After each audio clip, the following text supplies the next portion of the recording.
சர்ப்ரைசிங்காக first time எனக்கு இருந்துச்சு. ஏன்னா ஃபர்ஸ்ட்டு அந்த இதே பேசினாலும் அந்த டைட்டில் போடும்போது நான் கிராஃப்ட் ஸ்டுடியோவில் பார்க்கும்போது படம் முடிஞ்சதா அவ்வளோதான், இதில் என்ன இதாகுது அப்படிங்கும்போது இல்லை இருங்க பாய் அப்படின்ற மாதிரி படமே இனிமேதான் இருக்கு அப்படின்னு சொல்லிட்டு ரொம்ப ரொம்ப நல்லா பண்ணியிருந்தாங்க.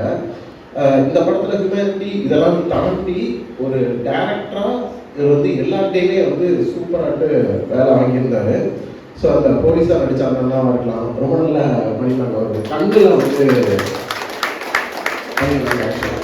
அதே மாதிரி இந்த படம் பார்த்தோம் ஃபர்ஸ்ட் நான் இவங்கள்ட்ட கேட்டது வந்து பாப்பாவை எப்படி நடிக்க வச்சீங்க, பாப்பா எப்படி அழுது, பாப்பா எப்படி சிரிக்குது அப்படின்னு சொல்லிட்டு.